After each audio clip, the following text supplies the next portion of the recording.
जहां तक कंडीशंस क्या होती हैं और वारंटीज क्या होती हैं ये अपन ने समझ लिया कि सर दोनों होती हैं stipulations as to sorry stipulations towards the formation of the contract. दोनों होती हैं stipulations towards the formation of the contract. ठीक है भाई, यस सर।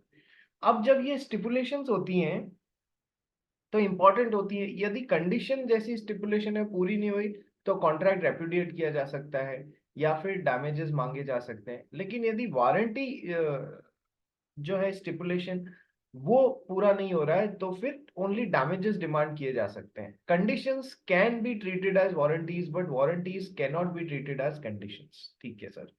इसके अलावा इम्प्लाइड कंडीशंस एंड वारंटीज वो होती हैं कि सर जो कि लॉ ने खुद ने बोला है कि भले ही आपने आपस में लिखा नहीं हो या इस पे सहमति नहीं दी हो, ये सारी की सारी इम्प्लाइड कंडीशंस जो हैं, ये सारी की सारी इम्प्लाइड कंडीशंस कॉन्ट्रैक्ट में होगी एज एप्लीकेबल। जहां जहां जो जो इनमें से एप्लीकेबल हो सकती है वो होंगी, except the fifth number point, which is the doctrine of caveat emptor, which says that buyer himself needs to be beware and aware, and there is no implied condition as to quality or fitness for the user's purposes। ठीक है, for the buyer's purposes until otherwise चीजें काम होती हैं।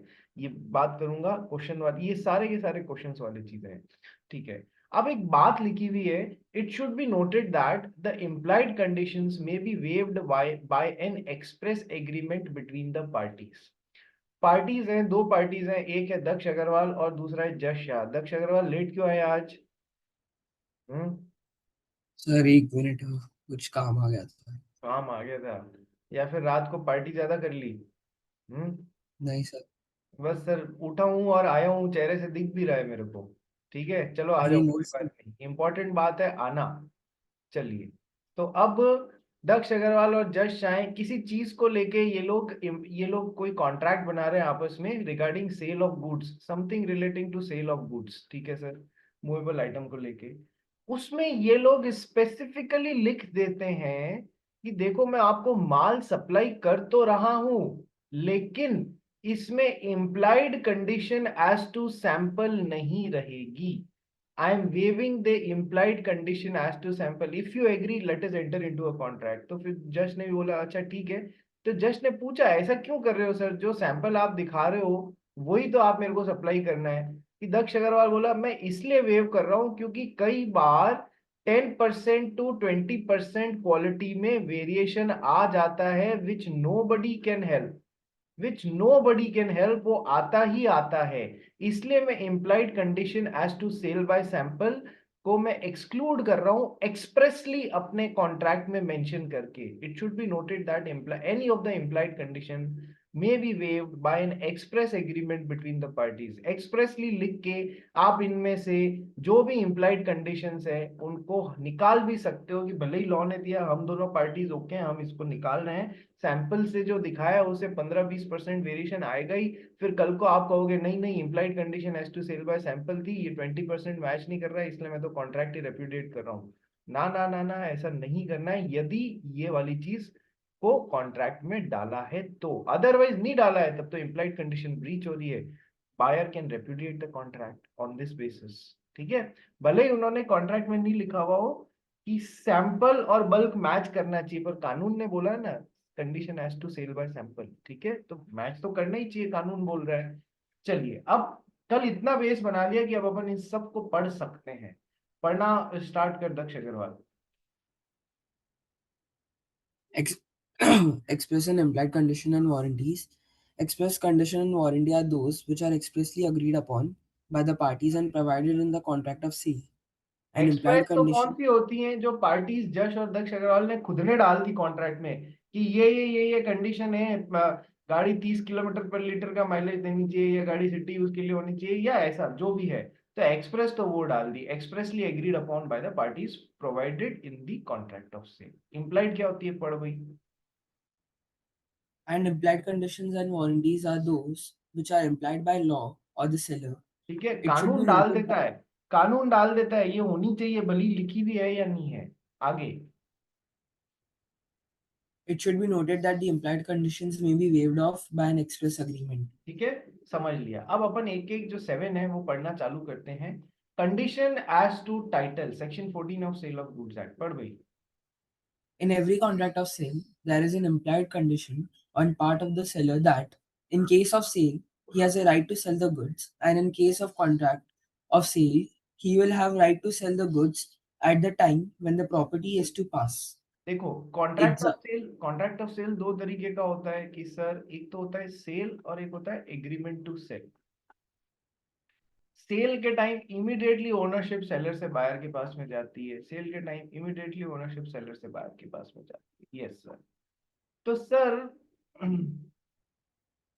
Seller के खुद के पास में होगी तभी तो वो देगा।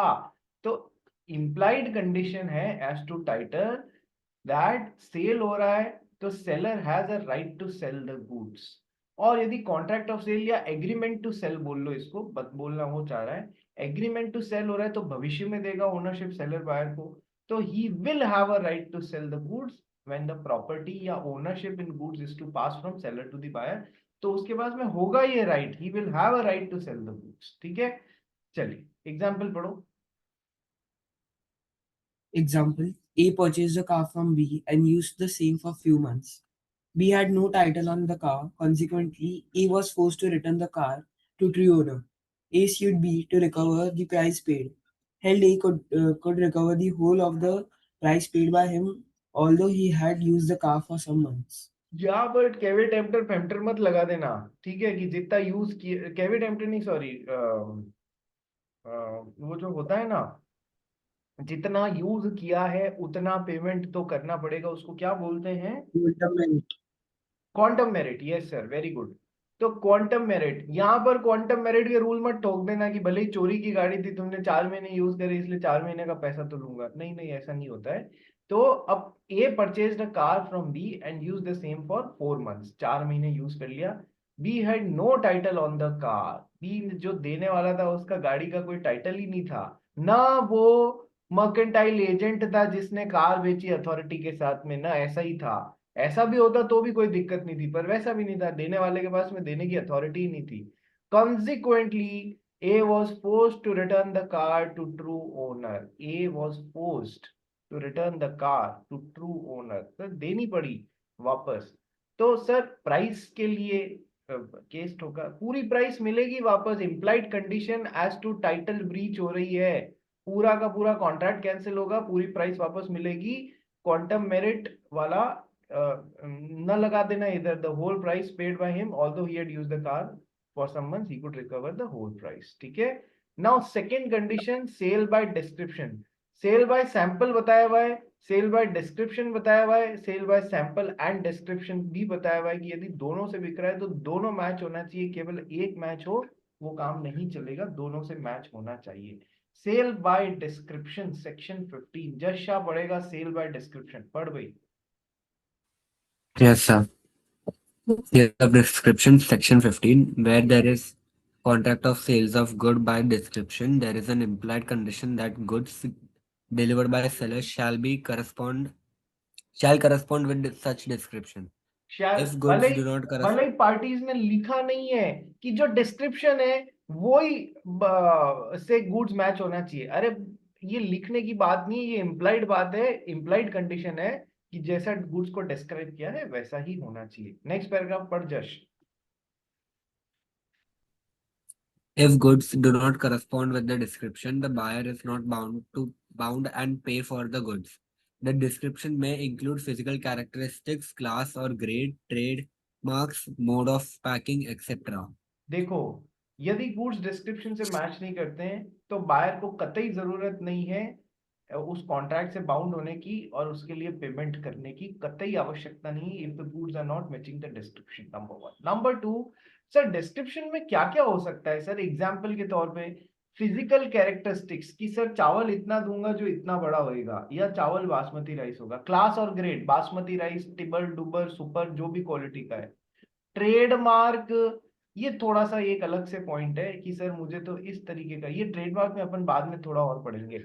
मोड ऑफ पैकिंग भी डिस्क्रिप्शन में है कि मैं आपको ये माल दूंगा, ये इस तरीके से फायर प्रूफ पैकिंग में आएगा, ये इस तरीके से फायर प्रूफ पैकिंग में आएगा, या इसकी पैकिंग इस क्वालिटी की होगी कि अपने इंटरनेशनल इसको भेज पाएंगे। सर मोड ऑफ पैकिंग भी डिस्क्रिप्शन में इंक्लूड होता है कि इस तरीके से थर्मोकॉल लगाओगे ऊपर, ये वाली पॉलिथीन लगाओगे, बबल रैप करोगे, ठीक है।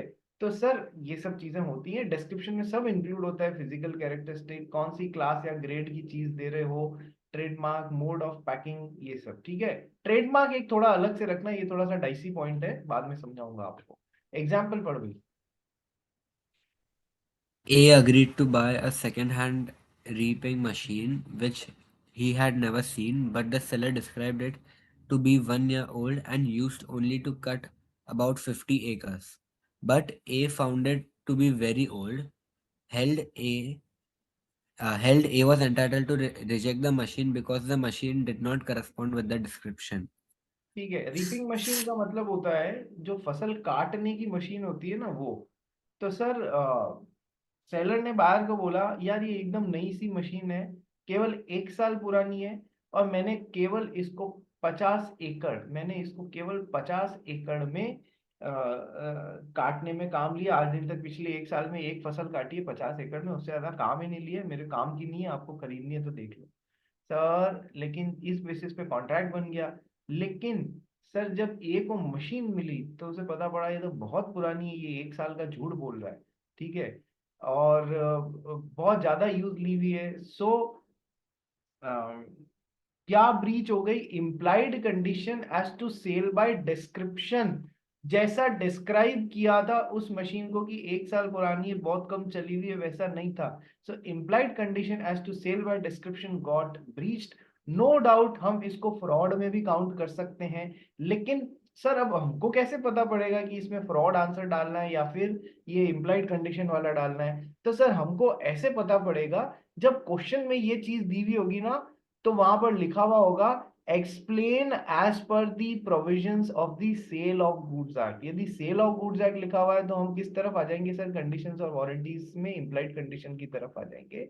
और यदि explain as per the provisions of Indian Contract Act 1872 लिखा हुआ है, तो हम इस क्वेश्चन को फ्रॉड के अकॉर्डिंग आंसर करेंगे, ठीक है, फ्री कंसेंट फ्रॉड वाला चैप्टर के अकॉर्डिंग आंसर करेंगे। बात समझ में आई? Yes sir. जश शाह बोल, क्या डाउट है? सर पर अगर जो बायर है उसको ऐसा लगा कि ये बहुत ज़्यादा पुरानी है, पर अगर आप लाइक इज्जत में देखो तो फिर मशीन एग्जैक्टली 1 year ओल्ड ही है, तो भी हाँ, उसको पास राइट्स है क्या? नहीं, तुम्हारे लगने या लगने से नहीं होता है, फैक्ट क्या है उस पे क्वेश्चन डिपेंड करेगा। ये तो वो बात हो गई सर, मुझे लगा, इधर लगा, उधर लगा, नहीं, अपने क्वेश्चन में फैक्ट जैसे बात रिप्रेजेंट होनी चाहिए, ठीक है, ओपिनियन नहीं, फैक्ट। Yes sir. ठीक है, फैक्ट जैसे रिप्रेजेंट हुई, फैक्ट तो फैक्ट ही रहेगा ना, 1 साल पुरानी है, बहुत कम यूज ली हुई है या नहीं ली हुई है, how can we deny the fact? ठीक है, यस चलिए। सर। चलिए, तो ये बात ध्यान रखना किस हिसाब से पूछ रहे हैं। कई बार बच्चे गलती कर देते हैं कि है ना, इंडियन कॉन्ट्रैक्ट एक्ट और सेल ऑफ गुड्स एक्ट में कंफ्यूज हो जाते हैं कि मैं इस हिसाब से आंसर करूं या इस हिसाब से आंसर करूं। क्वेश्चन खुद बता देगा किस हिसाब से आंसर करना है। और इसके अलावा सर क्वेश्चन में, चलो क्वेश्चन क्वेश्चन में तो अल्टीमेट क्लैरिटी दी हुई होगी। अपन जब मैं आपको पेपर पैटर्न एक बार आपके साथ में डिस्कस करूंगा ना, पेपर पैटर्न में करीब करीब फिक्स होता है कि क्वेश्चन नंबर 1 का पार्ट ए कौन से एक्ट से आएगा, बी कौन से एक्ट से आएगा, सी कौन से एक्ट से आएगा, क्वेश्चन नंबर 2 का पार्ट ए कौन से एक्ट से आएगा, बी। ये एक करीब करीब सेट पेपर पैटर्न होता है, तो उससे भी आइडेंटिफाई कर लेना कि किस हिसाब से आंसर करना है। और कंफ्यूजन हो तो यार फिर तो लेंडर ऑफ लास्ट रिसोर्ट कि सर दोनों से कर देना यदि तुमको समझ में नहीं आता है तो। ठीक है, चलिए थोड़ा टाइम लगेगा पर नो प्रॉब्लम। नेक्स्ट, तो implied condition as to title पढ़ लिया, implied condition as to sale by description कर लिया। The goods must match with the description. Description में सब कुछ इंक्लूड होगा, क्लास होगा, ग्रेड होगा, फिजिकल कैरेक्टरिस्टिक हो गई, ट्रेडमार्क होएगा, मोड ऑफ पैकिंग होएगा, ट्रेडमार्क एक अलग रखना। Next, implied condition as to sample की सर जो सैंपल बताया, अपनी कैच लाइन क्या है, bulk must correspond with the sample. ठीक है, चलिए कंडीशन एज टू सैंपल पढ़ गई। Relation as to sample section 17. In a contract of sale by sample, there is an implied condition that the bulk should correspond with the quality, sample quality. ठीक है, पहली बात। दूसरी बात, The buyer shall have reasonable opportunity of comparing the bulk with sample. And third, The goods shall be free from any defect rendering them unmerchantable, which would not be apparent on reasonable examination of an sample. Of sample. चलिए अब मैं एक एक point समझाता हूँ कैसे काम करेगा ये implied condition as to sale by sample. कि सबसे पहला, sir there is implied condition that the bulk must correspond with the sample qualities. इसमें जो दिखाया है वही सप्लाई करना है। चावल दिखाया बोरी से निकाल के कुछ और क्वालिटी का, और जब ऑर्डर मिल गया सप्लाई कोई और क्वालिटी का कर दिया, नहीं भाई ये नहीं चलेगा। कल वो अपनी कौन थी, वो जाके आइसक्रीम खा रही थी या नहीं खा रही थी, कौन थी यार, श्रुति खरतड़े थी, वो जो छोटे चम्मच में उसको आइसक्रीम का चोको चिप्स का सैंपल दिखाया वही बल्क में निकाल के देना है। खिलाया चॉकलेट चिप्स और दे दिया चोको आमंड, ऐसा नहीं चलेगा। ठीक है, ये तो हो गई पहली बात, इसमें कुछ समझाने की बात नहीं। सेकंड इंपॉर्टेंट बात, the buyer shall have a reasonable opportunity of comparing the bulk with the sample. ठीक है, हमारी प्रिशा जी हैं, प्रिशा जी वीडियो ऑन ही नहीं करती हैं, पता नहीं क्या प्रॉब्लम है इनको। ठीक है, प्रिशा जी और देवांश जी हैं। ठीक है, कॉन्ट्रैक्ट बनाया for supply of for supply of 200 quantity of some goods, particular goods to Devansh. जो भी सैंपल बताया था देवांश को पसंद आ गया, तो सर प्रिशा को ऑर्डर मिला 200 क्वांटिटी इतनी इतनी तारीख तक सप्लाई कर देना। Okay sir. प्रिशा जो है वो रात को, नहीं वो रात को नहीं, वो सॉरी 4 बजे during usual business hours Devansh के ऑफिस में पहुंचती है। बोलती है ये पकड़ो 200 पेयर जो आपने बोला था, 4 o'clock हो रही है, इमीडिएटली एक्सेप्ट करो इन गुड्स को, क्योंकि 4:20 की मेरी ट्रेन है। ठीक है, मैं आपकी इन सब नाटक के लिए नहीं रुकूंगी कि आप देखोगे सैंपल चेकिंग करोगे कि sample is matching with the bulk or not, corresponding to the bulk or not. यदि आपने इन्हें एक्सेप्ट नहीं किया अभी के अभी, तो मैं मान लूंगी कि आप कॉन्ट्रैक्ट ब्रीच कर रहे हो। ठीक है, वो बोला देवी ये क्या कर रहे हो, मेरे को कम से कम इतना टाइम तो दो कि मैं इसको कम से कम चेक कर सकूं, सैंपल चेकिंग कर लूं, 200 नहीं तो कम से कम 10-20 उठा के देख लूं। नहीं तुमको एक्सेप्ट करना है तो I am tendering my performance. अपन ने पढ़ा था ना टेंडर ऑफ परफॉर्मेंस या ऑफर ऑफ परफॉर्मेंस। तो क्या ये वैलिड टेंडर ऑफ परफॉर्मेंस हुआ कॉन्ट्रैक्ट एक्ट के हिसाब से देखें तो? नहीं सर, ये वैलिड टेंडर ऑफ परफॉर्मेंस नहीं हुआ, क्योंकि आपको सामने वाले को टाइम देना पड़ेगा कि वो सैंपल और बल्क को क्रॉस चेक क्रॉस वेरीफाई कर ले। तो sir second point, buyer shall have a reasonable opportunity of comparing the bulk with the sample। यदि नहीं दिया है तो sir implied condition as to sample breach हो रही है। ठीक है, अब देखो again this situation can be handled as per both the Indian Contract Act as well as the Sale of Goods Act। अभी बताया मैंने आपको, सेल ऑफ गुड्स एक्ट के हिसाब से पूछा है तो implied condition as to sale by sample breach हो रही है, क्योंकि the buyer has not got the opportunity of comparing the bulk with the sample. यदि क्वेश्चन ने बोला है कॉन्ट्रैक्ट एक्ट के हिसाब से आंसर करो, तो आप कैसे तार को पकड़ोगे? सर ऐसे आंसर करना चालू करोगे कि सर एक तो होती है परफॉर्मेंस, एक होती है टेंडर ऑफ परफॉर्मेंस। तो यह लड़की क्या कर रही है, देवी जी क्या कर रहे हैं, प्रिशा जी, कि सर वो देवांश को टेंडरिंग कर रहे हैं परफॉर्मेंस की, ये देख लो ऑफर कर लो। बट क्या वो वैलिड टेंडर ऑफ परफॉर्मेंस है? नहीं सर, क्योंकि उसने बायर को अपॉर्चुनिटी नहीं दी, रीजनेबल अपॉर्चुनिटी नहीं दी of comparing bulk with the sample. दोनों जगह आंसर सेम ही आ रहा है, बट कैसे आंसर करना है, इधर तार कौन से उठा के इधर कैसे उठा के आंसर तक पहुंचना है, वो आप ध्यान रखना, कंफ्यूज मत होना जब as per cell of goods act आए या as per Indian Contract act आए।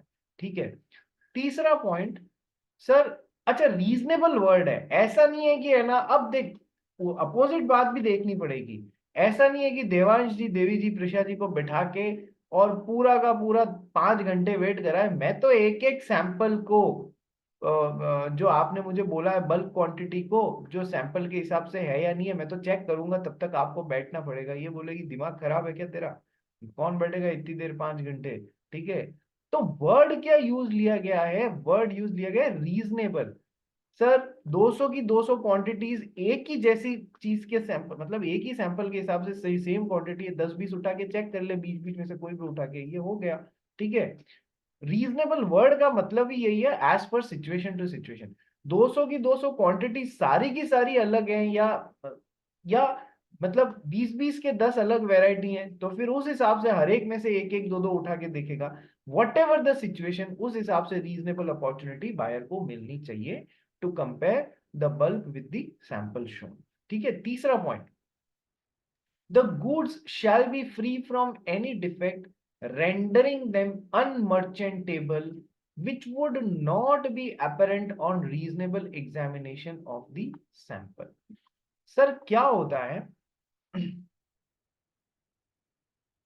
क्या होता है, कई बार तो आपको बेयर आइज से, नेकेड आइज से गुड्स में वो डिफेक्ट दिख जाता है, गुड्स में वो डिफेक्ट दिख जाता है कि यार ये यहाँ पर स्क्रैचेस लगे हुए हैं, या यहाँ पर ये चावल उस हिसाब से नहीं है, ऐसे वगैरह। तो मैं अपन टीवी का एग्जांपल लेके चलते हैं, टीवी सेट लेने देने की बात हो रही थी। तो कई बार तो अपेरेंटली दिख जाते हैं कि ये यहाँ से टूटा फूटा प्लास्टिक है बाहर से, या फिर ये स्क्रैच लगे हुए हैं। तो कई बार तो अपेरेंट लेटेंट डिफेक्ट्स होते हैं। ठीक है, लेकिन सर कई बार ऐसा होता है, हम सैंपल चेकिंग कर भी लें, सैंपल के साथ में चेक कर भी लें, तो भी वो डिफेक्ट ऐसे होते हैं जो पेटेंट डिफेक्ट्स होते हैं, जो कि नंगी आंखों से नहीं दिखते हैं, बेयर आइज से अपने को विजिबल नहीं होते हैं। तो सर जैसे कि टीवी सेट ऊपर से तो देखने में बिल्कुल सही लग रहा है, लेकिन सर अंदर उसकी जो इलेक्ट्रॉनिक्स हैं उसमें कोई ना कोई ऐसा फॉल्ट है कि हर थोड़े टाइम में पिक्चर फ्लिकर करती है, उछलती कूदने लग जाती है टीवी के अंदर। अब सर जो अंदर इलेक्ट्रॉनिक्स का है, क्या वो चीज सैंपल चेकिंग पे ध्यान पड़ेगी? नहीं सर, वो चीज ऐसे नहीं ध्यान पड़ने वाली है। तो सर तीसरा पॉइंट क्या है कि sir goods shall be free from any defect rendering them unmerchantable, जो कि बेचने लायक नहीं है, उन ऐसी डिफेक्ट से फ्री होना चाहिए जो सैंपल चेकिंग में पता नहीं पड़ सके, ऐसे defects which would not be apparent on reasonable examination of the sample and bulk. तो सर ये एक्चुअल में ये पॉइंट अपन ने पढ़ा था ना, good should be of merchantable quality, actual में यहाँ पर भी आना चाहिए, इससे भी कोरिलेट करता है, लेकिन चूंकि सैंपल से चेक करने के लिए पकड़ रहे हैं इसलिए यहाँ डाल रहे हैं। वैसे ही हम बोल रहे हैं good should be of merchantable quality, यानी कि good should be commercially saleable होने चाहिए। ऐसी घड़ी जो सही टाइम नहीं दिखाए commercial is not of merchantable quality. ऐसा टीवी जो फ्लिकर करता हो is already not of merchantable quality. ऐसा कपड़ा जिसमें व्हाइट एंड्स पड़ी हुई हो वो मर्चेंटेबल क्वालिटी की नहीं है। ऐसा सीमेंट बैग जो कि पानी में भीग के वापस सुखा दिया गया हो वो मर्चेंटेबल क्वालिटी का नहीं है। पर हम इस पॉइंट को यहाँ सैंपल में इसलिए जोड़ रहे हैं क्योंकि यहाँ सैंपल चेकिंग में जो चीज सामने नहीं दिख पा रही है, उसके अलावा भी ये पॉइंट है कि सर अनमर्चेंटेबल नहीं होना चाहिए, भले ही सैंपल में पास हो गया हो तो भी। ठीक है, उसको इस चीज से जोड़ा है, ध्यान रखना, कंफ्यूज की बात नहीं है, कहीं ना कहीं से कवर हो जाएगा। ठीक है, दक्ष अग्रवाल बोलिए क्या प्रॉब्लम है? सर जो रीजनेबल एग्जामिनेशन है वो जो भी पर्सन करेगा वो ऑर्डिनरी डिलीजेंस का होएगा, करेक्ट? सर अगर एक्स्ट्रा ऑर्डिनरी डिलीजेंस का होया तो रीजनेबल का टर्म्स बदल जाएगी ना? अरे रीजनेबल का मतलब ही यही होता है कि जिस लेवल की चाहिए उस लेवल की, हम वो उससे एक्सपर्ट लेवल की नहीं चाहिए। यदि चीज ही ऐसी है जिसमें एक्सपर्ट लेवल की एक्सपर्टीज चाहिए तो उस लेवल का होगा। रीजनेबल वर्ड तो डिप्लोमेटिक है ना, जहां जैसा चाहिए वैसा। ठीक ठीक है, है सर। चलिए। कंफ्यूज क्यों होता है यार, एक बार एक कंसेप्ट घुसा दिया भेजे में तो घुसा हुआ रहने दे उसको। ठीक है, कंफ्यूज मत हो। रीजनेबल वर्ड को अलग भी ले सकते हैं, जैसे कि एक नॉर्मल पर्सन अपने गिवन सिचुएशन में, ये डिपेंड करेगा रीजनेबल वर्ड का मतलब क्या है। नॉर्मल पर्सन गिवन सिचुएशन में अपने खुद के गुड्स के लिए करता, वैसे ही वही रीजनेबल। नॉर्मल पर्सन लगता है कोई बहुत जार्गन आ गया साइंस का जिसको नॉर्मल पर्सन खुद से नहीं समझ सकता है, नॉर्मल साइंटिस्ट नहीं समझ सकता, एक्सपर्ट साइंटिस्ट लगेगा। तो सर रीजनेबल वर्ड का मतलब ही यही हो गया कि सर उस हिसाब से जैसा कि सिचुएशन रिक्वायर कर रही है। ठीक है, एग्जाम्पल पढ़ भाई, just Shah. Yes, sir. A agreed to supply some rubber in accordance with a small sample. The rubber tendered was not equal to sample, but it could be made equal to sample by a simple process. It was held as breach of condition of sale by sample. ठीक है, जज शाह को एक वो Nataraj company है ना, तुम सब लोगों ने उसका या तो इरेजर या फिर उसकी पेंसिल्स काम ली होंगी, नटराज कंपनी की रेड कलर और ब्लैक कलर के कॉम्बिनेशन में आती है सर यूजली। तो सर जज शाह ने धंधा स्टार्ट किया, तो जज शाह ने नटराज कंपनी के साथ में पर्टिकुलर सैंपल बताया कि ये मैं रबर सप्लाई करता हूँ जिससे आप इरेजर्स बना सकते हैं, पर्टिकुलर क्वालिटी का sample, yes sir approve.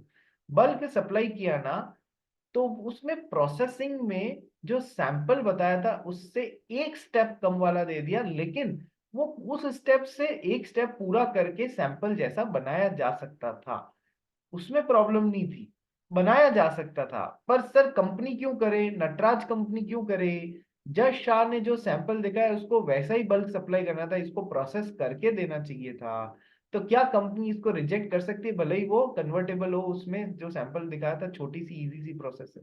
Sir बिल्कुल कर सकती है, because implied condition as to sale by sample got breached, implied condition as to sale by sample got breached। बात समझ में आ गया?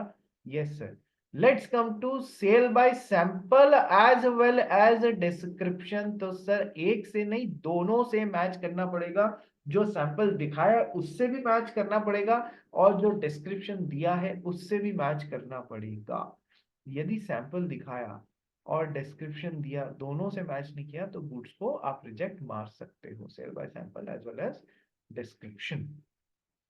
और इस पे अच्छे क्वेश्चंस बनते हैं और माइंड बॉगलिंग गूगली वाले क्वेश्चंस बनते हैं, इस वाले पॉइंट पे करेंगे जब अपन इसका क्वेश्चन बैंक करेंगे तब। पॉइंट नंबर 4 पर just. Yes, sir. Sale as sample as well as description. Where the goods are sold by sample as well as description, the implied condition is that bulk the goods supplied must correspond with both sample as well as description. In case the goods correspond with the sample but do not match with the description or vice versa, the buyer can repudiate the contract. ठीक है, यदि sample से और description में से किसी एक से भी मैच नहीं कर रहे हैं तो सेलर ये नहीं बोल सकता दूसरे सैंपल दिखाया था वही तो दे रहा हूँ, अरे भैया पर डिस्क्रिप्शन किया था उससे तो मैच नहीं कर रहा है ना। ठीक है, इधर अच्छे क्वेश्चंस बनेंगे, देखेंगे।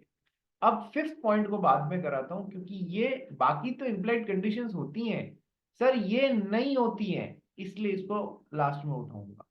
ठीक है, नेक्स्ट,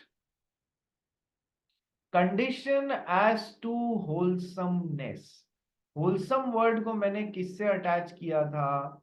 होलसम वर्ड को मैंने किससे अटैच किया था कि सर ऐसे ईटेबल्स या फूड स्टफ से। तो सर होलसम होने का क्या मतलब है? They should be fit for human consumption. ठीक है, आइए पढ़ते हैं इसको। Condition as to wholesomeness. In case of contract of sale of eatables or foodstuffs, there is an implied condition as wholesomeness of the product. It enables that the eatables or provision sold are wholesome. If not, the buyer is entitled to reject the goods and claim damages. To reject the goods and claim damages as well। क्या बोल रहा है कि sir भले ही कोई मान लो हमारे, मान लो हमारा मिदुष मोदी है, is a fast food lover. ठीक है, मिदुष मोदी बर्गर ज्यादा पसंद है या पिज्जा ज्यादा पसंद है? पिज्जा। पिज्जा ज्यादा पसंद है। तो मिदुष मोदी ने जब डोमिनोज पे जाके या पिज्जा हट पे जाके और पिज्जा ऑर्डर किया तो वो भले ही ये नहीं बोले कि भैया एकदम मतलब फ्रेश होना चाहिए, खाने पीने लायक होना चाहिए, ठीक है, ह्यूमन कंजम्पशन के लिए फिट होना चाहिए, भले ही नहीं बोले, तो उससे क्या फर्क पड़ता है? इम्प्लाइड कंडीशन है जो सेल ऑफ गुड्स एक्ट ने दी है कि sir good should be the eatable stuff, और जो जो आदमी अपने अंदर डाल रहा है it should be fit for human consumption. ठीक है, उस तो सर भले ही नहीं लिखा, ऐसा हो सकता है। मान लो डोमिनोज ने इसको सड़ा हुआ पिज्जा दे दिया, तो क्या ये उसको रिटर्न करके अपना पैसा वापस ले सकता है? सर बिल्कुल ले सकता है। अभी मेरे साथ में हुआ था, घर में किसी ने कुछ ब्लिंकिट करके वो डोसा बैटर होता है ना वो मंगा लिया, बट उस वो 8 डेज पुराना आ गया। तो सर उससे कंप्लेन करी, उसने इमिडिएटली पैसा वापस देके और माल ले लिया। क्यों? क्या ब्रीच हो रही थी? Implied condition as to wholesomeness of the food stuff breach हो रही थी। ठीक है सर। तो सर डोमिनोज ने सड़ा हुआ पिज्जा दिया तो ये उसको वापस रिटर्न करके अपना पैसा ले सकता है, नंबर वन। नंबर टू कि सर और एक तो कॉन्ट्रैक्ट में रेप्यूडिएट करके अपना पैसा तो ले ही सकता है, इसके अलावा इसको कोई डैमेजेस हो गए हैं तो वो भी वसूल कर सकता है। जैसे कि वो खा के ये बीमार पड़ गया लाई, ठीक है, बीमार पड़ गया, डॉक्टर के पास गया, 1,000 रुपए डॉक्टर की फीस दी, 1,200 रुपए टेस्टिंग की फीस दी, 2,000 रुपए दवाइयों की कीमत आई, और इसके अलावा मेंटल ट्रॉमा और हो गया इसको। तो सर करीब करीब 2, 3, 4, 4, 5 हजार रुपए ये वहां से डैमेजेस के वसूल लेगा, क्योंकि ये उस implied condition as to wholesomeness breach होने के कारण हुआ है। ठीक है सर। ऐसा एक और एग्जांपल देखते हैं अपन। जैसे कि विदुष इस बार बर्गर खाने गया, ठीक है, विदुष मोदी बर्गर, ओके, बर्गर खाने गया तो किस पे गया? मैकडी पे गया, मैकडोनल्ड्स पे गया। मैकडोनल्ड्स पे गया, वहां उनके बर्गर टिक्की में या बर्गर बन में अंदर एक कंकड़ निकल गया। विदुष तो जोर से चबाया, जैसे ही चबाया लाई का दांत टूट गया। दांत टूट गया तो जाके इसको क्या करना पड़ा? वो डेंटिस्ट पे खर्चा लगाना पड़ा, दांत टूट गया, नुकसान हुआ। तो क्या इस ऐसे एग्जांपल्स में क्या आना चाहिए? implied condition as to sale by implied condition as to wholesomeness is getting breached regarding food stuff or eatables, they should be fit for human consumption। ये जो 3-4 वर्ड मैंने अभी बोले हैं ये सब आंसर में आने चाहिए। ये कीवर्ड्स हैं, तब जाके आपको आंसर में मार्क्स मिलेंगे। ठीक है सर। इस पे एक एग्जाम्पल, मिदुष तेरा वो डाउट बोल, फिर मैं एक एग्जाम का क्वेश्चन कराता हूँ। हाँ सर। सर कई बार जैसे इन रियल लाइफ एडवर्टाइजमेंट्स होती है इतनी सारी, तो उसमें जो दिखाते हैं और बेचते हैं वो तो अलग है, तो अब उसमें भी डिस्क्रिप्शन से तो अलग हो गया ना थोड़ा, तो वो गलत नहीं है? उसमें तूने ध्यान दिया, अच्छा क्वेश्चन है, उसमें तूने ध्यान दिया होगा ना, तो हर अच्छी कंपनी ये डेफिनेटली लिखती है। क्या लिखती है? नीचे एक स्टार लगा के, the product shown in image and actual product में वेरी बाय इन कलर, या वो ध्यान दिया? ऐसा हर गाड़ी में भी लिखा हुआ होता है, गाड़ी की फोटो छपती है ना, तुम देखोगे हर प्रिंटिंग प्रेस, जो अखबार वाला अखबार प्रिंट करता है ना, उसमें हर प्रिंटिंग प्रेस में कलर सेम कलर है, जो आरजीबी कॉम्बिनेशन है, रेड ग्रीन ब्लू वाले, लेकिन एक प्रिंटिंग प्रेस से वही अलग कलर निकल के आता है, दूसरे प्रिंटिंग प्रेस से अखबार में वही अलग, गाड़ी का जब अखबार प्रिंट करते हैं तो अलग कलर निकल के आता है। ठीक है। तो सर वो नीचे लिख देते हैं गाड़ी वाले खुद कि सर जो एक्चुअल कलर्स में वेरी, सर हो सकता है गाड़ी में स्टैंडर्ड में वो एक्सेसरीज नहीं हो जो यहाँ इमेजेस में दिख रही है, आगे बम्पर पीछे बम्पर जो भी है, वो सारी की सारी एक्सेसरीज नहीं हो जो है दिख रही है, तो वो अपने आप को सेल बाय डिस्क्रिप्शन से बचाने के लिए वो लिख देती हैं द एक्चुअल प्रोडक्ट में वेरी नहीं लिखा है, तो इसीलिए तो लोगों ने उनको झांपना चालू किया कि तुमने जो दिखाया और जो तुम दे रहे हो उसमें तो अलग अलग है। तो फिर उसके बाद में वो जागी, उन्होंने ऐसा लिखना चालू किया, the actual product, the sample shown in the image and actual product में vary by degree, some degrees. ठीक है। चलिए, हो गया मिदुष मोदी तेरा डाउट सॉल्व? मिदुष मोदी, हाँ सर। ठीक है। अभी अपन ने ऊपर पढ़ा था, क्या पढ़ा था? कि it should be noted that the any of the implied condition may be waived by an express agreement। बात समझा? तो सर लिख दिया ना वहां नीचे स्टार करके कि सर ये वेरी कर सकता है, ठीक है, इसलिए कृपया ये समझो कि हम उसको निकाल दे रहे हैं। बट हाँ ठीक है, जस्ट तेरा डाउट बोलो। सर मतलब अभी होलसमनेस में फूड स्टफ गुड कंडीशन में होने चाहिए ना? ये बाय डिफॉल्ट होना ही चाहिए। अब तू एक्सप्रेस कॉन्ट्रैक्ट, कई बार ऐसा होता है, देख सुन समझ, क्या होता है, मैं थोड़ा सा वियर्ड एग्जांपल दे रहा हूं पर होता है ऐसा। मान ले जज शाह जो है, वो एक फ्रूट नहीं सॉरी वेजिटेबल वेंडर है, बड़े स्तर पे इसका काम है, वेजिटेबल वेंडर बहुत अच्छा बड़ा काम है इसका। और एक हमारा सुदामा पाव भाजी वाला है ना, इस नाम से कोई शॉप है ना वहां पर, सुदामा पाव भाजी, या कोई रेस्टोरेंट है ना वहां पर? Yes sir. तो क्या दिन के एंड में, वैसे तो पाव भाजी के लिए फ्रेश सब्जी और वो सब ले जाने की बात होती है, दिन के एंड में जज शाह के पास में करीब करीब 15 से 20 किलो, ये हजारों किलो सब्जी बेचता था, दिन के एंड में 15 से 20 किलो ऐसे आइटम्स बच जाते थे कि जो अब बिल्कुल स्टेल होने वाले हैं बस, ठीक है उससे। तो क्या वो फिट फॉर ह्यूमन कंजम्पशन है? नहीं सर, एक्चुअल में जाके जब तक उनकी प्रोसेसिंग होगी वो नहीं रहेंगे। पर सुदामा पाव भाजी वाला उसको 30% रेट में खरीद लेता था, ये भी बेच देता था कि यार देखो रोज 30% का यदि नुकसान होने लग जाएगा, 15-20 किलो का नुकसान होने लग जाएगा, तो फिर क्या मतलब है? तो सुदामा पाव भाजी वाले ने, दोनों ने मिलके ऐसा फूड स्टफ बनाया, जो फूड स्टफ खरीदा जो एक्सक्लूड ही कर दिया, जिसमें food should be of wholesome quality, अब उसमें वो थोड़ा सा मसाले तेज करके या वैसा उसको दबा देगा, हालांकि गलत हो रहा है, पर सर यहाँ पर उन्होंने मिलके एक्सक्लूड कर दिया ना उस चीज को, that the food should be fit for human consumption वाली बात को कहीं साइड में पटक दिया या नहीं पटक दिया? यस सर, आपको भी पता नहीं पड़ता है, वो उसको ऐसे प्रोसेसिंग कर देता है फिर बाद में, ठीक है। तो ये एक अलग मैटर है, बाकी food should be fit for human consumption, the food should be of wholesome quality. Same. Late कौन आया? हाँ। एक मिनट, लेट कौन आया इतनी लेट? जश शाह? नहीं जश शाह नहीं, सॉरी, एंसल आया क्या? और मैं कनव आया, मैं चलो मैं सेम लिंक पे एक बार वापस रिज्वाइन करो।